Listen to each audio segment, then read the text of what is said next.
Beautiful soul, have you ever wanted to speak to angels? Do you believe angels can support you in your daily life? If this is you, go to my website homepage, theangelmedium.com, and sign up for my weekly angel message email.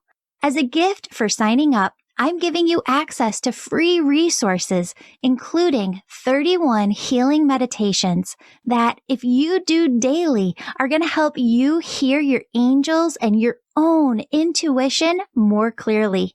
Start using these today and you'll see changes in 31 days. Now, take a deep breath. Feel the presence of your angels as they fill you with love, joy, peace, bliss, and ease. And remember, your angels say the messages that resonate with you in today's episode are meant just for you. Hello, beautiful souls. Welcome back to the Angels and Awakening podcast. I'm your host and author, Julie Jancius. And you know, because you've been listening to the show for the last couple of years, that folks have been bringing up human design. And I've been saying for about 2 years that I was going to look into this, and I have not yet, but we have special guests, Dana Styles, Shayna Cornelius, on the show today. And Shayna, are we using nickels now?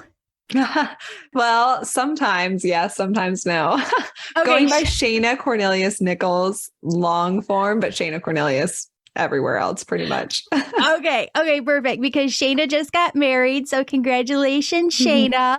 Thanks. And if you don't know Dana and Shayna yet, you should. They're over at the Dayluna podcast, and that's where they talk all about human design.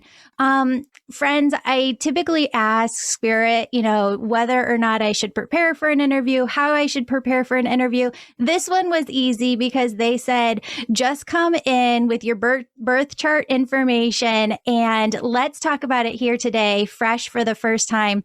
This is just me fresh learning about it as well. So welcome, ladies, to the show. Thank you so much for having us. We're so excited to be here. Yay. I'm so excited to get to connect with both of you. And it's so funny because, when you go in for a session, you just feel a different level of oneness, just this activation energy. I've been feeling it all morning. Like, I'm just so excited to hear what my human design is. So You have my information. Yeah. Where do we start? Yeah. So with human design, it's kind of like astrology in that you start with your birth information and you generate a chart with that birth information. So for everyone listening, we invite you to generate your chart and kind of follow along. So we'll talk a bit about the different types. And you can do that at our website, daylunalife.com. And just make sure that you have the correct birth time information. If you're kind of estimating, you can get results that are a little bit inaccurate. So make sure that you look that up first. And then once you generate your chart, you're going to see this body graph is what we call it. So it's a chart of your body and it's showing you your energy centers and the way that those energy centers are connected through your unique gifts and the way that that energy moves throughout your body. And you'll also see your type where it tells you how your aura is designed to exchange information with other people. So human design is this system that was downloaded by a man named Ra Aruhu in 1987. And he was doing this deep meditation and channeled this entity that he calls the voice. And the voice showed him these ancient modalities, one being Western astrology, also the I Ching, the Kabbalah, and the chakra system. He showed him all these ancient systems, the way that they weave together to make one whole picture where we can really understand our energetic body. And the whole thing about human design is that each energetic body is completely unique. So we all have completely unique gifts. We have different ways that our energy exchanges and moves through our body. All of us have kind of a different combination of places where we're deeply empathetic and taking in others, places where we're really designed to show our energy and be a way shower. So your human design is like a blueprint. It's showing you this kind of structure that your soul chose to embody in this lifetime.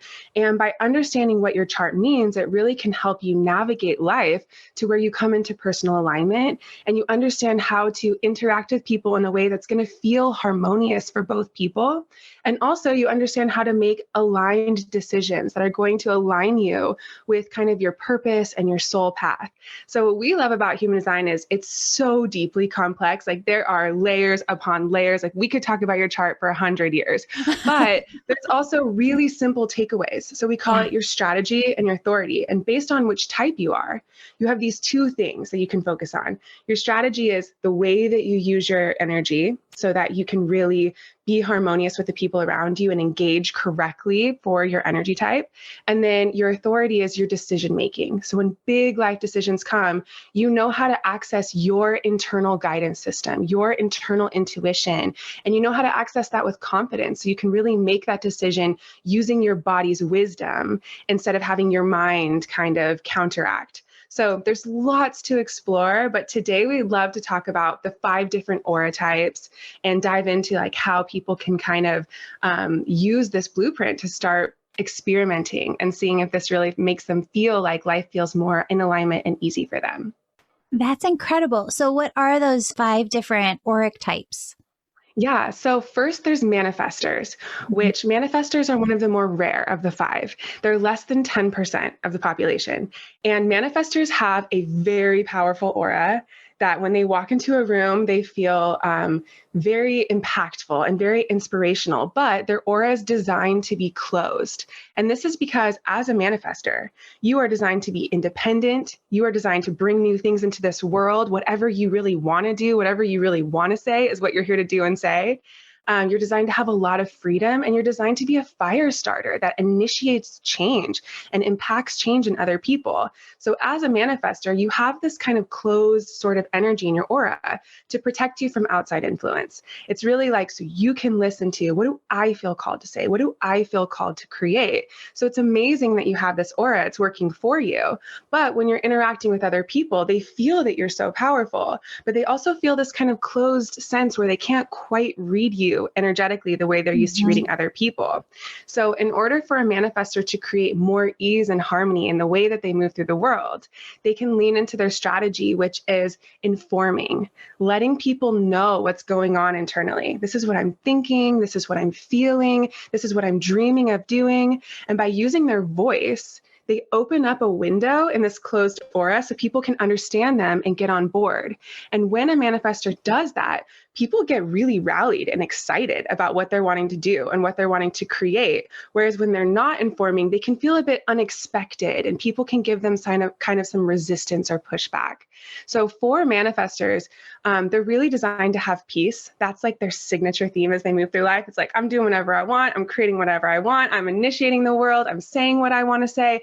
And it feels peaceful. I feel like I get to impact people and inspire people and just be myself. So that's really what a manifestor wants. And the more that they lean into informing, the more they're going to see themselves just naturally aligning with that signature theme that they'll feel of peace. So what is my auric field design? Yeah.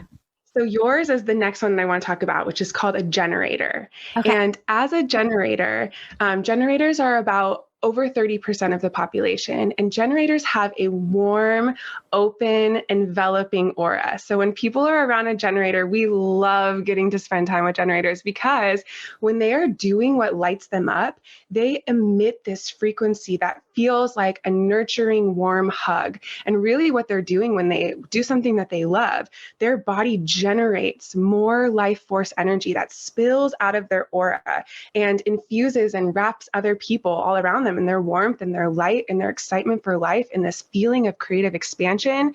So generators have this, is the opposite of a manifestor, right? It's not closed, it's open arms. And so when you're around a generator, it's so beautiful to get to share in that creativity and that empowerment of what we can create in this world. However, a lot of generators, because they're so open and so warm, people feel, and so capable, people feel like they can really ask them to do things for others. others. And so a lot of generators kind of fall into the conditioning of people pleasing or sacrificing what they really desire to do or desire to create to benefit or support other people. But when a generator is not really doing what they love and not using that sacred life force, creative energy they have on what they want to be using it on, that energy can really dwindle and they can be left feeling really burnt out, when really a generator is designed to be super energetic, super creative, creating everything that they're really wanting to create. So for a generator, it's so important to really look at, how am I using my energy each day? Am I actually doing what I want to be doing, or am I doing what I feel like I should be doing for other people? Mm-hmm. And the more a generator can start really using their energy, creating and building what they want to create and build, that's when they're really their most magnetic and they feel this signature theme of satisfaction. So for a generator, it's just so important that they're doing what they love. But it's like, how do I find what I love as a generator? And a lot of generators can get a little tripped up in that part. And the strategy for finding what you love for a generator is all about using your body's wisdom, letting your body respond to the things that really light you up and energize you and make you feel excited. So your mind is like, you should work this traditional job that's going to pay your family, blah, blah, blah. But your body's like, I'm so excited to create this. And your body is always the one, as a generator, that is pointing you in the right direction of how you're meant to use your energy. Friend, do you ever wonder if you're in the right career? Do you find yourself thinking, there's got to be more to life than this? Do you want to know why God, Universe, Source called your soul here now? Find out who you really are. I'm teaching a brand new course with all new content to help you find your purpose in 30 days. Class begins October 1st, or watch the replay at any time. Find the clarity, direction, fulfillment you've been searching for. The class is called Find Your Purpose in 30 Days. For early bird pricing, use the coupon code EARLYBIRDPURPOSE. Sign up today at theangelmedium.com. Also, the winner of this month's free reading with me is in the show notes. Leave a 5-star positive review of my podcast or book, and you could be next month's winner. So how does that feel to hear that? Oh my God. It's like you just read me like a book just now. That's so fascinating, because the first part was just my journey to kind of get to this place of, with generators, I'm sure that you find, because we're so open, we have to have a lot of boundaries too, because we're kind of taking on everybody else's stuff all the time. There really isn't that filter or glass door between us and the outside world like there is manifestors. So we're constantly feeling just an intense energy of the collective and anybody else that we're around. So needing boundaries and understanding how to work as an empath, as a generator, has been a very long journey, I'd say. But no, I think you read me to a T. And it's so funny that you talk about how we have to use it as being through our physical body, because that's been the latest journey I've been on for the last year and a half. Spirit started to throw all these different things my way, like a voice disorder from talking so much, this severe acid reflux, just hormonal stuff going on, PMDD, and turning 40 and having these very different hormonal shifts. The entirety, though, of all of that has brought me back to the same lesson, which is embodiment, feeling ease within my physical body, and actually using my physical body as an instrument, an antenna to feel my way through this physical world. And what I didn't realize until Spirit brought me through this journey is you can feel this intense, delicious oneness vibration, like you are levitating in an unconditional love. And at the same time, in your physical body, still be feeling intense overwhelm, anxiety, stress, dis-ease. And we have to shift it, is what Spirit was telling me. The lesson is where it all comes into one through the vibration of the physical body. So just one more thing, we're taking all of 2023. So I wonder if you two will be a guest, like faculty, and come in and do a workshop for our angel membership, because we're doing an entire year on this in the angel membership in 2023. Oh my gosh, we would Cool. love that. That would be so fun. Yes, absolutely. And hearing your journey and listening to your body's wisdom for the last year and a half, I mean, you have so much openness as a generator in general, and we'll get into it when we talk about the deep specifics of your chart, but you are an extreme empath, especially for the collective, because you have these centers that are completely open. That means there's no filters whatsoever on these centers. So boundaries is really important. But as a generator, that's also true, having those boundaries, because when you have this open aura, people feel like they can ask you for things. Because they feel close to you. They feel comfortable with you. And then you feel, well, I love this person, and so I should, because I love them. And a lot of times as a generator, when you are responding, when you are listening to your body in the present moment of like, what's actually here? Am I lit up by this? Am I into this thing? Or am I just going through the motions and doing it? A lot of times what we feel in our body is like, I could. It's whatever. Like, yeah, I could help this person, or I could work on that task. And so we do. And that's when the shoulds start to pile up. That's when our boundaries start to kind of fade away, or we're not really honoring them, because we're just going with like that mediocre middle, like it's not bad, so I should because I love them or because I can. Yeah. And really, as a generator, you can do anything. So that's not really the question, is like, can I do it? The question is, do I want to do it? Because if I can do anything, what do I want to do? Like, what is that delicious? I love that you use that word, because we use that all the time with generators. Like, what is that delicious, yummy? Like, you just want to devour this thing. You just want to take a bite out of this thing. Like that feeling, what is that? That hell yes. Like, I can't wait to hop on this podcast, or I can't wait to call that friend. That's really what you're looking for. Not that like, oh, I could. That's always going to be kind of keeping you in like a lower vibration, versus doing more things that are that lit up, like, hell yes, I want this thing. So with your body and, this journey of even with healing your body and these physical things that are going on, the first thing that we always recommend is like, just take a peek at how you're using your energy yesterday. And like, what were the 20 things you did? How many of them were hell yes for you? How many of them were whatever? And how many of them were tiny bit exhausted in your body or contracted, but you had to do them anyways? And a lot of times when we feel that contraction, that tiny ping of exhaustion, we think, oh, I just need coffee.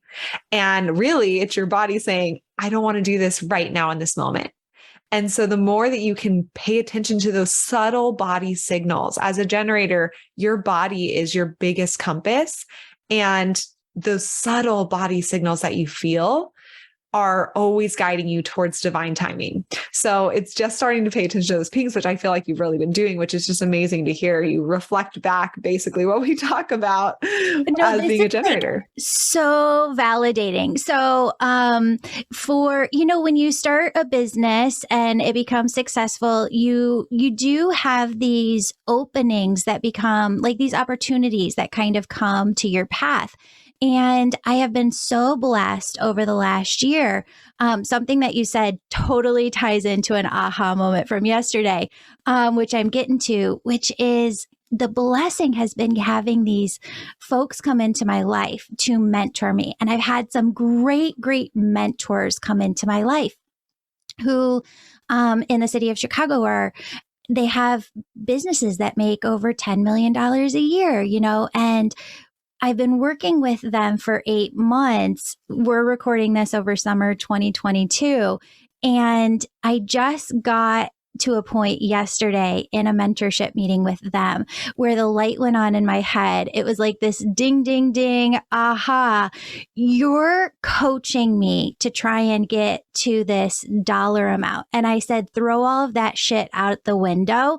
Like, it's not about that for me. What I need is to just strictly follow what spirit is telling me to do within my life. Because if it's not that, I don't care about it, like, and I don't own like what is that brand? Like a Louis Vuitton handbag. It doesn't like, and I'm not saying that it doesn't matter to some people. Like, it really matters to some people, and that's awesome for them. I just don't care about that. And like, I don't care about what kind of car I drive, and I don't care about these things. What I really care about in the depths of just the essence of who I am is whatever spirit brings to me. That's what I want to move forward with. And you're right. That is the passion project within me. Yeah, absolutely. And that spirit bringing those things for you to respond to, and then you feeling that like lit up, that spark, that passion, that like soul stirring is almost what it feels like, of like, this is it. Like, this is my life. And there's some things where it's like, that's just not my life. And it's not that it's bad. It's just not my life. Like, I feel that so much with things, that should be desirable or should be exciting, right? There's those shoulds again, and it comes through and it's like, yeah, but for some reason, it's just not my life. Like, right. And then something comes in front of you and you're like, that shit's my life. Like, that is lighting me up, and it doesn't make sense mentally. Right. So human design, the big thing with it, and we'll get into the other types, but I just want to say one of the big things with human design is your mind is here to observe. It's here to analyze and process data and be a thought leader and share and inspire, but it's not here to make your big personal decisions. Right. Your body is here to make those decisions. Your body is connected to this higher plane of knowing and divine timing and synchronicities. And your mind is this passenger that is here to observe along the way. So there's this analogy in human design that your body is this vehicle that's driving you along your life path. And your mind is this passenger looking out the window saying, that's cool. That's interesting. Wow, this makes me think of that. And I want to create this, or I have this new formula or problem solving thing. So it's so tempting for your mind to want to jump in the front seat and take the wheel and say, okay, so we should be doing this, and we should be making this decision and that decision. And this is right. This is wrong. This is bad. This is good. But really, your body is feeling and gauging what is right for you in this moment, where you should be going, that directional compass. So it's really liberating to start to just observe your mind and drop into your body and listen to your body's wisdom. And that's a lot easier when you know your authority, which that's another topic we'll get to. But it all starts with understanding your type. So I just love that you are this juicy, warm, lit up generator. We could feel it from the moment we hopped on this call with you. So I'm just really grateful. I'm so excited. Okay, so how do we go deeper into the chart, or what other pieces do people need to know about? Yeah. So beyond the type, then it gets into your authority. So that's telling you basically which of the energy centers in your body is the big one to really listen to when it comes to your internal intuition of like what is going to be right for you or not. So when we talk about making decisions from your body, you're really tuning into the center, the energy center that your authority is pointing you towards. So for yours is your sacral chakra, but you also so you have sacral authority, but you also have a very, very defined spleen, which is the place that is in human design where you're like strong intuition, your ability to channel. So when we're looking at your chart, like the deeper layers, there's so much in there, but we're like, this person is extremely intuitive. They're designed to be really driven and to have their own business and to take big risks in the way that they earn money and to be a channel and to be extremely connected to their spirituality within their business. So there's so much, like there's lots of different layers. You also have a lot in your chart about sharing your channeled ideas to be able to educate people and share meaning. So those are all kind of just like the deeper layers, but we still do have the three more types that let's talk about those, and then we can kind of get into the authorities. So when it comes to, we talked about manifestors who have this closed aura, and then generators who have this open aura. The next type is sort of like a hybrid of these first two types, a manifesting generator. So this is another really common type. About 30% of the population, a little bit more than that, is this hybrid. So in the end, they're still a generator. They still have this open aura, and they have all of this energy, life force energy that they're use doing what they love to create and to build. And they have this manifestor kind of quality of being really impactful and kind of doing things in a different way and being an innovator, being a trailblazer. So for manifesting generators, they really are people who are designed for variety and diversity. And it's so crucial that they allow themselves to have a life where they get to bounce around from thing. If a manifesting generator is doing a job that starts to feel monotonous, like they're stuck doing the same thing in the same place every day, they are going to hate that. It is going to drain their powerful energy. And a manifesting generator is like an Energizer bunny. Like they have the most energy out of all of the types, but if they're doing something boring to them because they feel like they should, they drain that energy, and they're not really able to spread this enthusiasm and excitement to try new things that they're really meant to spread through their aura. So for a manifesting generator, their strategy is still the same as a generator, where it's all about listening to your body's response about how you're meant to engage your energy and build things and create things. So just like a generator, a manifesting generator can really get in their head and say, well, what should I do? What makes sense to work on? What makes sense for me to learn from this business coach? But their body is really the one that's like, I'm lit up by this. I'm passionate by this. And that's really the thing that they're designed to pay attention to. So for a manifesting generator, they're kind of like that hybrid of the two.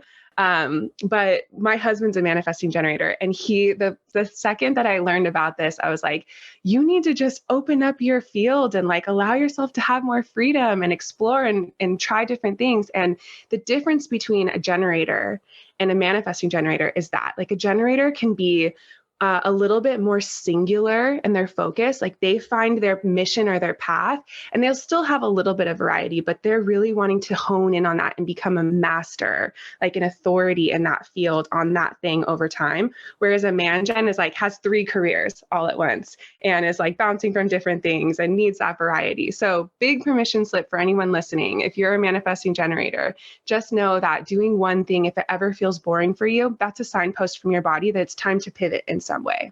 Yeah. Interesting. Okay. So what's the 4th and 5th one and this is all regarding your auric field energy. Right. Exactly. So the 4th one is projectors, which is what Shayna and I are.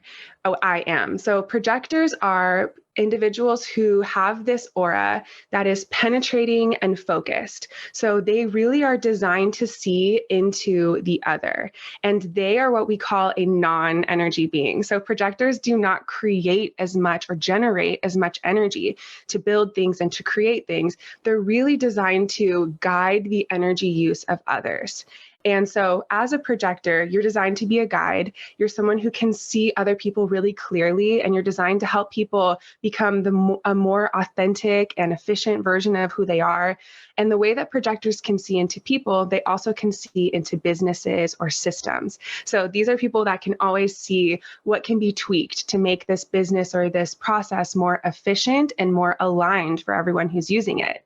Now, the tricky thing with being a projector is that in order for you to penetrate into someone and deeply see them and then give them that advice, you need the other person's energetic consent. Mm-hmm. And if you are trying to insert yourself and give your advice, no matter how good intentioned you are, it's going to feel repelling to other people, and you're going to come up against resistance if that person wasn't open to, wanting, and willing to receive your advice. So the big thing for a projector is knowing you're not here to work the same way that other people are. It's not sustainable for you as a projector. Projectors are really only designed to work 2 to 4 hours hours a day. And if they're working more than that consistently, they can really burn out and run into a lot of health problems. So as a projector, it's more, you can think of yourself as like a consultant. It doesn't mean that you have to be that. You can have any job and be a projector. It's just about kind of working less and knowing that what you see is your biggest value, not what you can create or build. And then also when it comes to an individual, kind of holding your tongue with your advice until you feel that they recognize you and they really see your wisdom and they're wanting it. And there's a place in them for that wisdom to land. So when projectors first hear about human design, they're not self-themed. Like the feeling that they can get when they're out of alignment is bitterness. And it can cause a lot of bitterness to feel like, wait, I have to wait for the invitation to do anything or to help people. Like a lot of projectors feel like they want to be a manifesting generator. They want to do all the things and build all the things. And the more that a projector can embrace that they are this non-energy being, their energy is really designed to operate differently. And that when they focus on what they see instead of what they do, a great shift happens. That's incredible. So that seems like it's like, is that really realistic though for people that like to only be able to work 2 hours a day? Yeah, it's so funny. That's always the first thought that comes up because it's like, wow, must be nice. Or like, that's not, no one can ever do that. Yeah, it's not possible. And here's the thing. Projectors are really filled up by their fascinations, by really getting to see something and learn about something and study something or have a deep and meaningful discussion, like what is fascinating to them. And that work is not considered work. I put in quotes. It's really looking at your hard work output each day. Try to limit that to 2 to 4 hours a day. Like, and starting to notice like what in your work right now is draining to you. Like what feels like it takes energy out of you. You might love it, but what is it like? Is it taking energy from you versus giving you energy? And then starting to, in your other hours of the day, do things that are really fascinating to you. So for Dana and I, for example, you know, before we found human design, we were both working in corporate. We were both, you know, climbing that ladder, working 10-hour days, draining ourselves and feeling like, why? This doesn't make sense. Like, why can't I keep up? Or I am keeping up, but why does it feel like I'm dreading going into the office every single day? And I'm just completely burnt out. And then hearing, oh, you're only designed for 2 to 4 hours of work a day. It was like this light bulb moment and just like tears of, oh my gosh, that's everything I've ever wanted. But how is that? How can I do that? Like, that sounds like my dream life, but how? And it's only through starting to notice what's draining you, what's fascinating, and even starting to ask that question, like, what am I even fascinated in within the work that I'm doing right now? Is there anything here that I enjoy? Is it, you know, talking with my coworkers? Is it, you know, consulting clients or helping my boss find new efficiency gains? Like, what is it that actually intrigues me here that I came here in the first place? And what's really draining to me? And from that place, starting to even set a timer of 2 to 4 hours for the hard output, doing the rest of the time for the fascinating stuff. And you start to have this big shift where you feel more energized and you feel like less taken advantage of. That's honestly how it feels in your energy. And then you might find yourself making a shift out of your career into a place where you're really able to guide. And I do want to say, you know, any of the types can be guides. Any of the types can be impactful and can be innovators and can have many different things going on, right? This is just talking about, okay, we're not telling you what you should want to do. Right. We're telling you this is how you can best use your energy to get the things that you want and to build the things that you want. So you can still be a guide, but you're guiding in a place of body awareness, and you're present with that person, and you are letting your body's signals tell you what is needed in that time. And you're tuned in to observing and listening to your body, right? Whereas if you're a projector and you're guiding, you're really looking at, okay, what am I seeing deeper here? And how can I help this person make things more efficient? And am I invited to share this in this advice? Or am I kind of forcing this advice upon this person? And maybe I should just wait, focus on my fascination some more and let them come to me. And that's really how it works. Projectors kind of feel this energy of, if I want to be recognized or if I want to have stuff happen in my life, I have to force it. Like I have to go out there, I have to cold call, I have to make shit happen. And really, when you can shift and kind of sit back and, okay, let me focus on myself, turning that inward of like, what's really interesting to me? What do I want to read about or watch a documentary on or talk about all night? When you start to make that shift, people start to recognize you because they're like, wow, you're really interested in this thing and you're really good at this thing. Like, can you help me with this? Can you do this with me?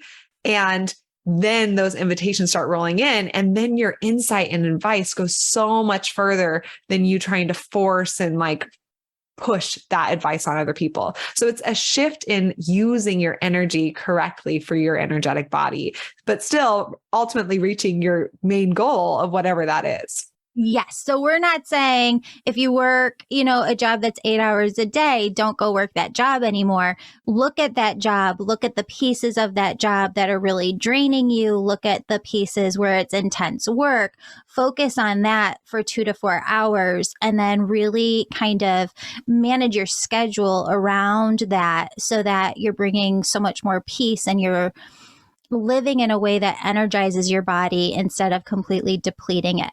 Yes. And when you do that, you will likely find that you start getting more invitations within your work and recognition for the things that really fascinate you, because people will start noticing like, wow, you're really good at this. And since now you know that that's something that's fascinating to you, not draining, when they ask you to do more of it, it's like, yep, great. I would love to.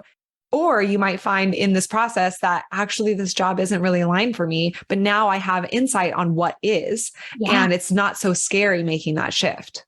This is incredible. I can't believe like every single one that you've been talking about, manifestor generator, projector. I'm like, yep, that's that person. Yep, that's that person. So what's the fifth one? Yeah, so the fifth one is the most rare. It's only 1% of the population, and they're called reflectors. And reflectors are individuals that have their entire system extremely open, taking in the world around them. So it's like every environment they go into, they reflect, they become that environment. They take in the energy of the people around them, and they temporarily mirror that energy back out.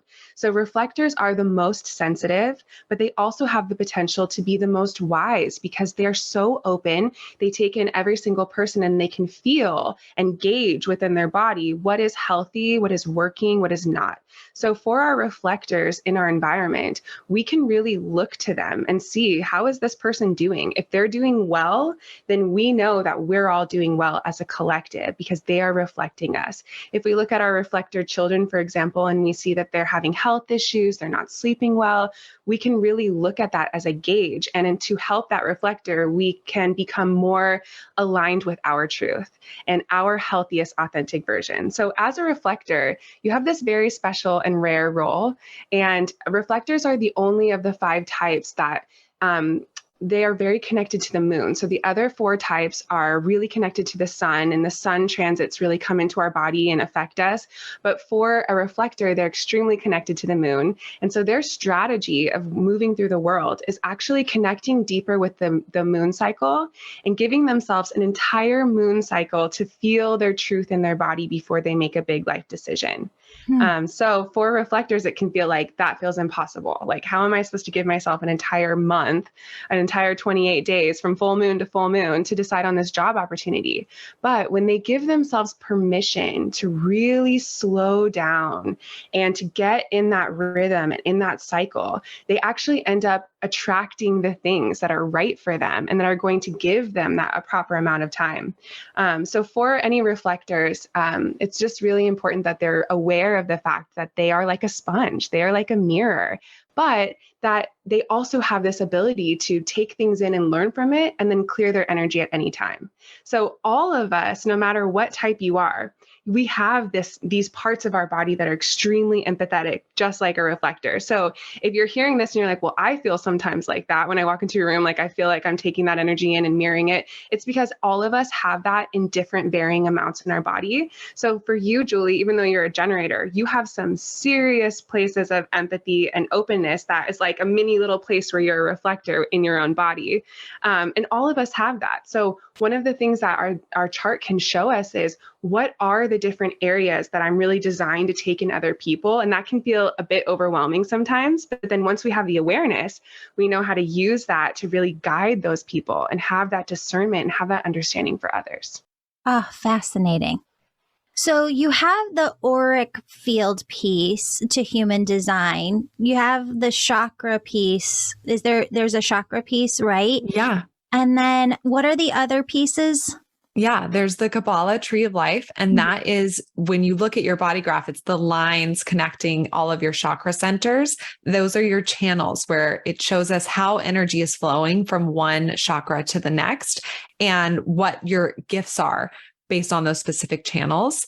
And then there's the I Ching, which gets into, your different gates and those gifts that you have. So when you are looking at your chart, like Dana was talking about, these places where you have deep empathy, and those are the chakras in your chart that are white or not colored in. And then the ones that are colored in is where you have consistent energy, where you are designed to kind of consistently show up and put out and condition others with those centers that maybe they have open. So for you, Julie, you have this completely open G center and a completely open emotional center, which basically tells us that when you're around other people, you can deeply feel their emotions and you can feel the emotions of the collective and feel, the collective pain or grief or joy or ecstasy, and you amplify the emotions that you're feeling. So that can feel overwhelming sometimes when you go into a room. Feels because like you're you can bipolar most of the time. Yeah, exactly. Even though it does. There's nothing wrong with being bipolar, but it feels like this like cyclical up and down, and it's intense. And random emotions. Yes, exactly. And especially if you have someone in your home that has an emotional wave where they have this center defined, anyone who has this solar plexus defined, they have an emotional wave. And there's different types of emotional waves where they can feel emotionally high for no reason and emotionally low for no reason. And it's so, without this awareness, it's tempting to say, why? Why did I feel this emotional high? Who was I around? What happened? Let me try to replicate it. Or why did I feel low? Let me never do this or be around this person again. That was a mistake. But really, your emotional wave is just kind of this frequency that's taking you on this journey, and it's guiding you towards divine timing. So if you have an emotional wave, that is your authority. That's your way to make big decisions. And that means giving yourself time to make decisions, because if you're on an emotional high, you kind of have these rose-colored glasses of like, yes, everything sounds great. Let's do it. Sign me up. And if you're an emotional low, it's like, hell no, I don't want to do that. It sounds awful. But neither of those are your truth. It's just colored by this random wave. And this wave is guiding you towards the right time to say yes, the right opportunity that gives you enough time to get neutral and feel in your body if this thing is going to make you happy. So it's pretty like there's a lot of things that we could talk about here, but I do want to say, with you having this open emotional center, what it tells us is that if you are around other people that have an emotional wave, you actually amplify it and you feel it more intensely than other people. I have the same thing. And that looks like sometimes you seeming like you're the most emotional person in the room because they're just like a level 2 pissed off, and you feel a level 4 in your body, and you can feel like, why are you so upset? But really, you're just amplifying what they're feeling, and they can sense like you seem like you're the most upset, but you're once again amplifying. So it's understanding, okay, I pick up other people's emotions, and that can feel overwhelming sometimes if I go into a room and I just feel like it's really intense emotional environment. And I can now have this awareness to choose to say like, okay, emotions are heightened here. Maybe it's random. Maybe it has nothing to do with me or with the situation. And I can hold space for people to feel. I can go there with people because I can feel what they're feeling. I can meet them there, and I can support them if they want me to. And I can choose to release it and not identify with it as my own because I'm picking it up from someone else. So that kind of allows you to have these boundaries that support your own emotional well-being, and really looking at if something didn't directly happen to you, like a bad phone call or, something that you're reacting to that happened to you, then it's most likely emotion that you're picking up from someone else. And that may or may not be something that happened to them. It might just be a random emotion that they're feeling in this moment. So how does that feel hearing all that? So, well, and I think what people I want people to understand is, as you go through life and you are tuning into the collective and other people around you and friends and family, at the beginning, it feels like you don't have a choice. Like it is just, you are getting hit by different waves and you don't know when they're coming. It just comes in and it makes life very hard to navigate. And you really do have to sort through okay, well, what's the collective energy? What's happening with the people around me? How do I get to my own center? I'm wondering, Shayna, because you have this too. Spirit said you've got some cool tools that you use to be able to sort through this. What are those tools that you use? Yeah. So for me, so this is going to sound really silly, but I have this mantra of, and I've said it already on the podcast, of it's not my life. And I use my hands and I kind of push that energy away if I'm not wanting to feel it. So it starts with a deep awareness of, okay, my truth is that I'm emotionally neutral if I'm just in my own being. If I'm not connected with the collective and with other people in my life and actively bringing them into my aura, I am emotionally neutral. So if nothing happened to me and I'm feeling an intense emotion, that might be from somebody texting me. I pick up that emotion. That might be from a phone call, right? And with the awareness of knowing that I am this empathetic, emotional sponge, choosing to then say, okay, do I want to hold on to this and feel it and let myself cry and let myself, emote? And sometimes that feels really good to do. Or do I want to release it because it feels overwhelming? It feels like random and it's not my own. And then I literally use my hands and I push it out of my aura, away from me. And I say okay, it's not my life, not my life, not my life. And I dust off my aura. And I do this in the grocery store. If I'm standing behind someone, sometimes I will feel in my body instantly this dread for life or this deep sadness with something. And it just feels low. It feels heavy. It feels toxic. And I literally will move my hands away from my body and in my head be not my life, not my life, not my life. And I expel it from the core of my body. I even push my stomach out to just push it out. And I find that so helpful in cleansing, but there are some other things you can, of course, take a bath or a shower with picturing that water, rinsing it off of you, or using sage or Palo Santo to really clear out, connecting with your guides. One thing that I love to do is go stand outside, put my feet on the earth and picture anything that's not mine or serving me in this moment, drop being going down through my roots, through my feet and being soaked up by the earth, because the earth can transmute any energy with the energetics that the earth puts off, the frequency that the earth puts off. So giving that to the earth and asking and, asking my guides even okay, I know I'm divinely supported. I'm ready to just release what's no longer serving me or what's not mine to hold. And I kind of give that back to the earth. But the interesting thing with having an undefined emotional center is that when you are around friends and family and you feel this heightened emotion in your body, it can be so tempting to be oh, you're upset, or, oh, I can sense that you feel this way.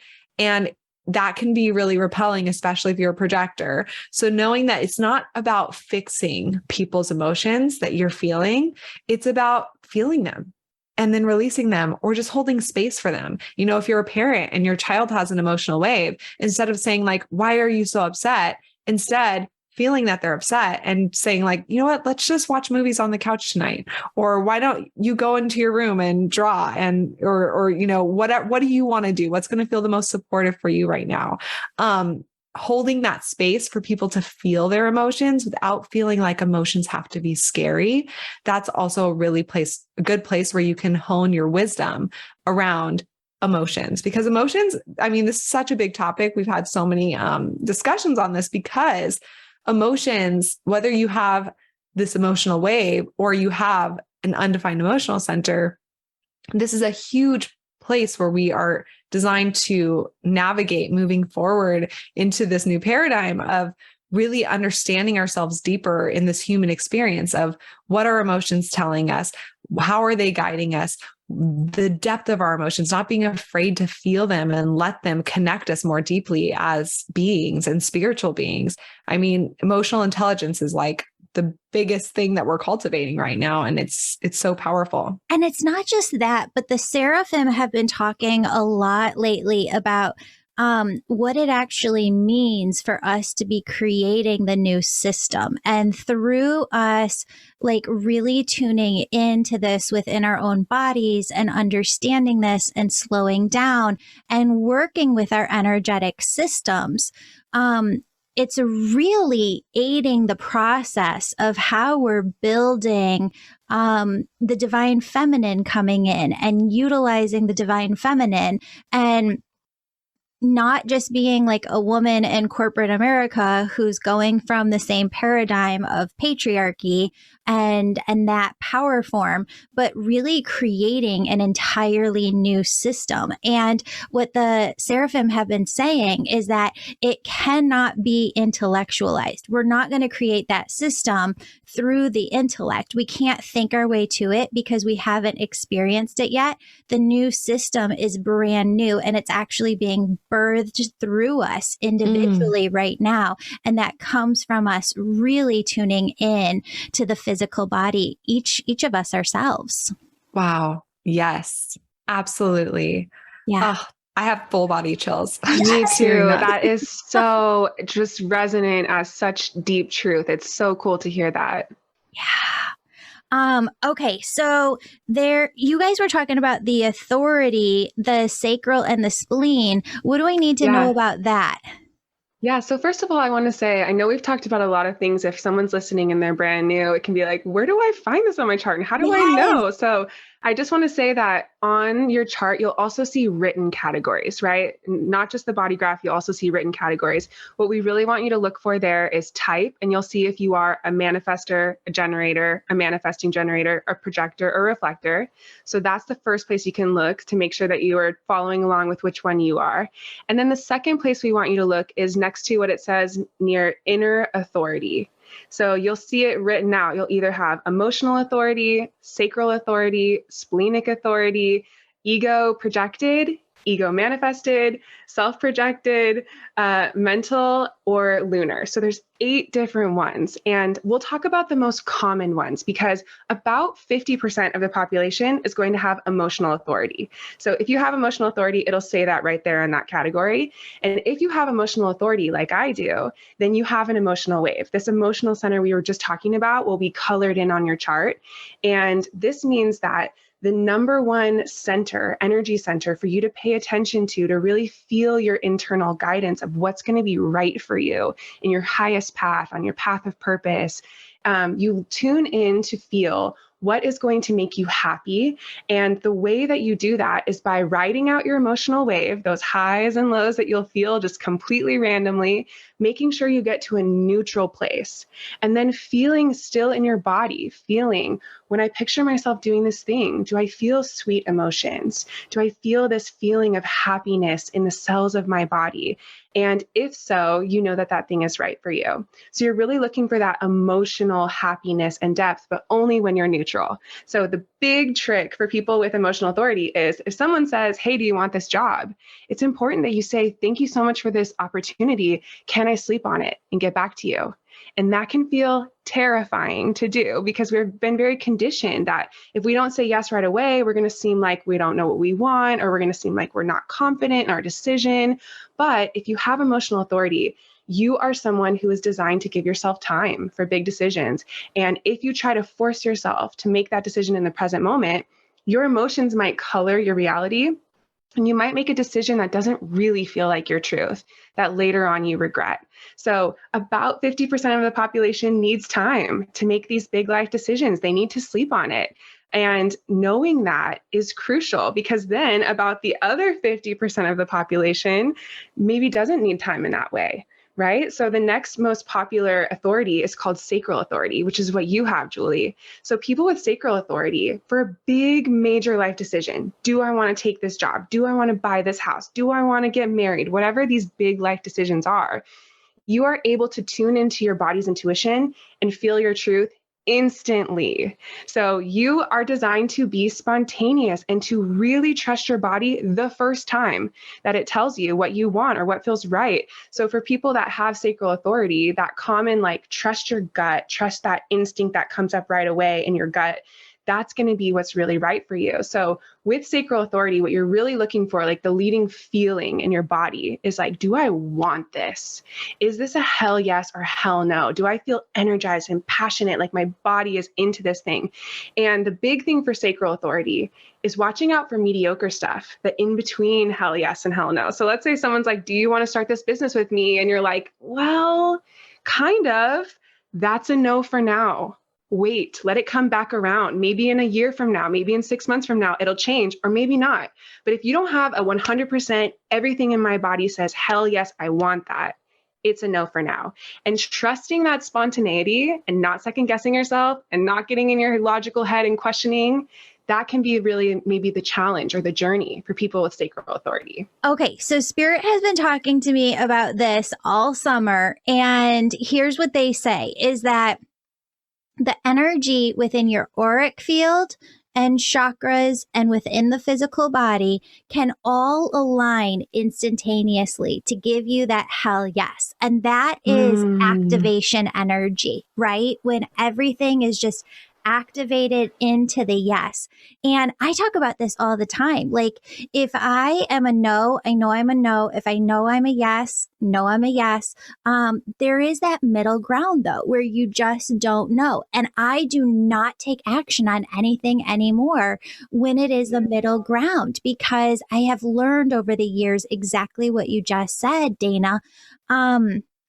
It's really fascinating. I can remember being on my second date with my husband and being like, this is the person that I'm going to spend the rest of my life with. Not telling him that at the time. Because, you don't want to scare him, but no, I knew. Yeah. I just got goosebumps when you said that. Yeah. That's really cool. It's beautiful to get to meet someone who is already really in tune with their intuition. And the thing about human design is, this is what comes naturally to you, right? I put in quotes. It's how we're built to naturally operate. The big thing, though, is that we have this mind that's constantly looking at other people and saying, well, my partner gives himself time and sleeps on it, so I should give myself time and sleep on it. But maybe he has emotional authority and you have sacral. So not comparing yourself to other people or seeing, oh, it worked for that person, I should try to do it how they do it. It's really knowing, okay, this is my internal system. This is how I access my intuition. This is what the process looks like. I'm going to own that. I'm going to focus on it. I'm going to be 100% focused on not sacrificing that process, but really doing it to the best of my ability. And then I'm going to hold space for the people in my life that are maybe different. I'm going to encourage them to do it in their own process. So it's just so beautiful to have this awareness. And when we talk about relationships or families, your kids, you might have one kid that has emotional authority and one kid that has something else. And knowing that is just so beautiful. And we find when we share this decision-making with people, we find that this is maybe the most helpful takeaway from human design, is being able to navigate big, scary decisions, right? I put in quotes because for a lot of us, it feels that way. But you transcend that fear because you build such a true confidence and self-trust in your own internal guidance system. And the thing is, when we trust our bodies, that aligns us with spirit, that aligns us with our soul, that aligns us with this higher plane that our mind is like fighting against. Our body is in alignment with that. So it's really beautiful to get to witness people who have been embodying these things. And we don't have sacral authority. So I love getting to hear your lived experience. It's so beautiful. And I just want to say the last most popular one would be splenic authority. So splenic authority is people who are really designed to use their intuition. And you can't be a generator or a manifesting generator to have this. You can only be a projector or a manifester to have splenic authority. But splenic authority is like sacral in that it's the present moment body sensation, but it's a lot more subtle. So sacral authority is like, boom, you feel it. But splenic authority is a little like whisper, and it can be easier to override or easier to ignore. So for people who have splenic authority, they're really designed to get quiet and to really like tune in and feel that subtle intuition in their body of this just feels right or it just feels wrong. So it's very similar to sacral. And you, Julie, actually have a super defined spleen. So if you weren't a generator, you would have this one. But since you're a generator, it's like you have both and they work in communion together. Interesting. So as I'm hearing you say this and the angels are talking at the same time, I teach people how to develop their spiritual gifts, how to do this work as mediums, as intuitives, as angel messengers. And what I find, Spirit talking about is, I'm able to go into my sessions and with that spleen authority, go in and say, I know this is the message for you. Like, this is exactly what's coming through. I can tell exactly what it is. It's this, this, and this, boom, boom, boom, kind of walk you through an entire reading. And I wonder if that's why some students kind of have trouble trusting themselves. And I wonder if kind of defining this through the Angel Reiki school and helping them see this, that it could be, oh, sorry, not spleen. I said sacral, right? Kind of have a little dyslexia. No, you said spleen. Oh, did I? Yeah, but this knowingness can define, I think, how you develop when you're developing your spiritual gifts. Absolutely. Definitely. And your body, regardless of your definition, it has intuition, and it's just different ways to use and harness and channel your intuition. So for you having this super defined spleen, it's directly connected to your sacral center. And it's all about in the present moment, having these just intuitive hits of like, say this, do that, take this action, having this just present awareness of like, this feels right.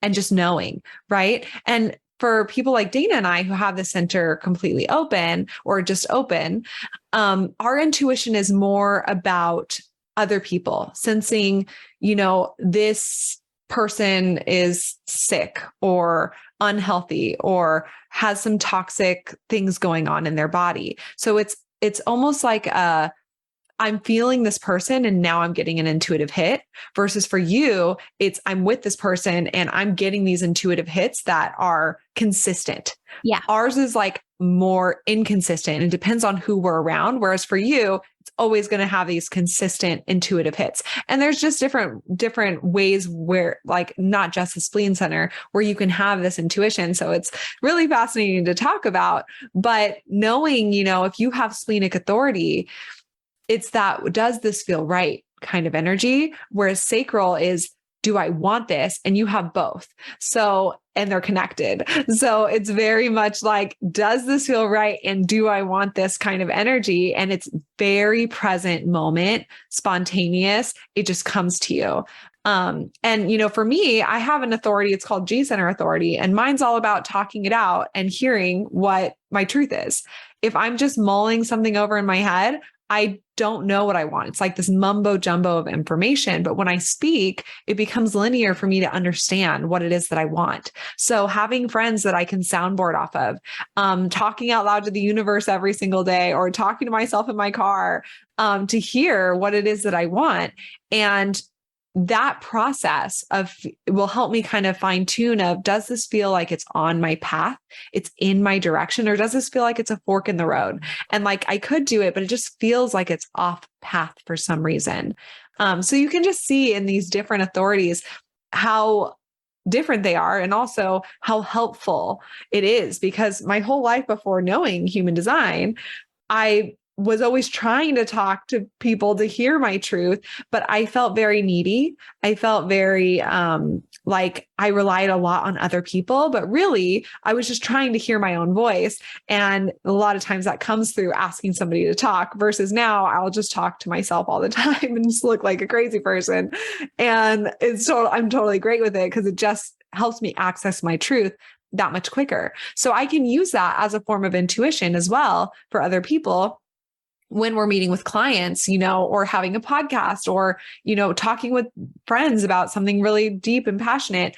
As I'm talking and flowing, things channel through me and they come through, and it's this intuition that can really hit. So it's all of these different ways that we found with human design that's fascinating, of how to lean into your own intuitive process within your energetic field. This is fascinating. So you guys have this book coming out. It's coming out January of 2023. It's called Your Human Design. We're going to put all of the information in the show notes where you can find it. Pre-order is up right now.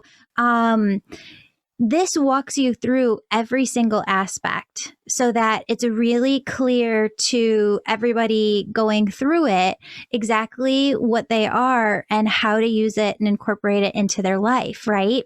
Yeah, absolutely. So it's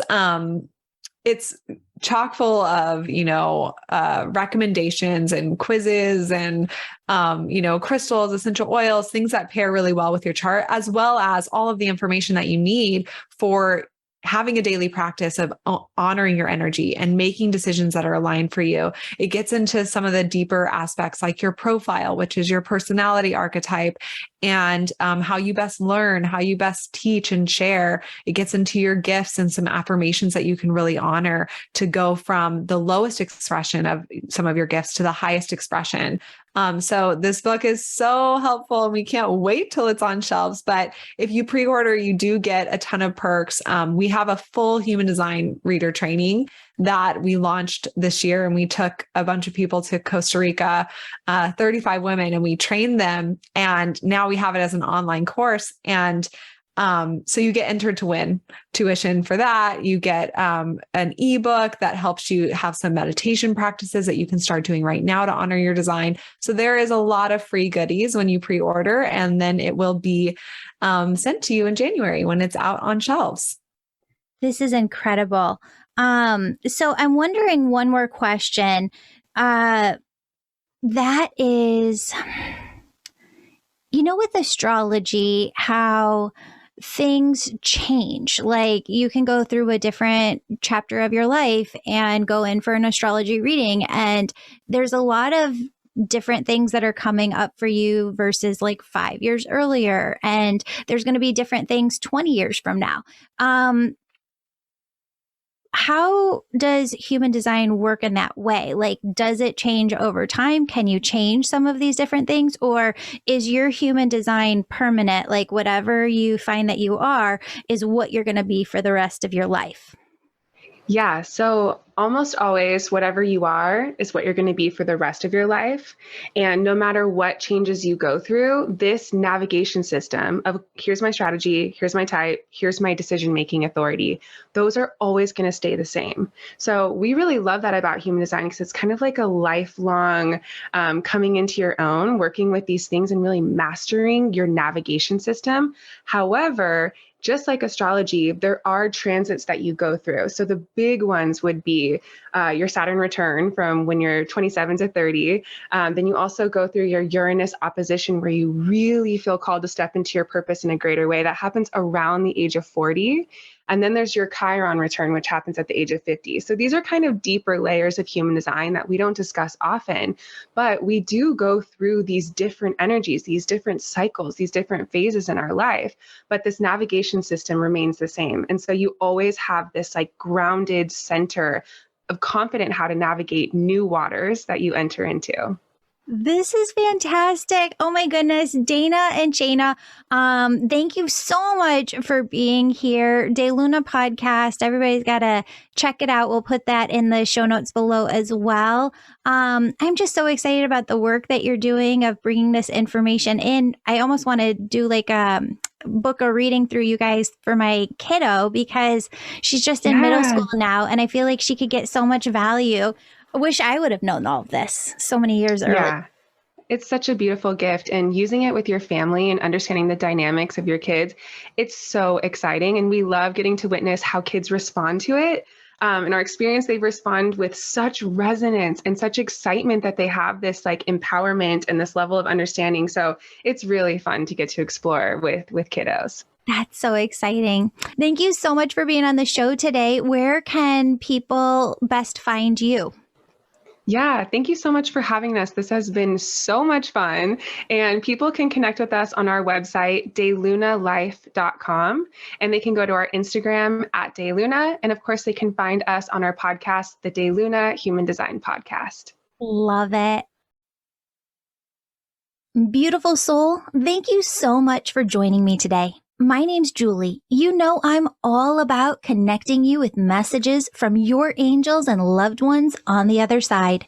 If you've been listening today and you're super excited and just have to know which angels are around you right now, who's connecting with you, and what messages they have for you, go to theangelmedium.com. Register for a session. You can do a reading with me or a member of my team, and we can help you in making sure that your angels are doing the very best they can to support you and guide you to your best life. If this sounds like you, virtual sessions, they're only offered on my website. Sign up today. And if you're the person who's really excited, you can sign up for my Angel Reiki School to become a certified angel messenger. That's for the healers among us who feel called to grow their intuition to the max and serve humanity with their gifts. You'll learn Reiki, mediumship, how to deliver angel messages, and how to get clients. That's the Angel Reiki School at theangelmedium.com or DM me on Instagram at Angel Podcast with any questions. Before you go, connect with your angels by placing your hands on your heart. Take a deep breath. Imagine a doorway filled with God's unconditional love is right in front of you. Step into that love and feel it as it fills your body, chakras, and auric field. Now ask your angels, what would you have me know today? And open yourself to the positive, loving messages they have just for you.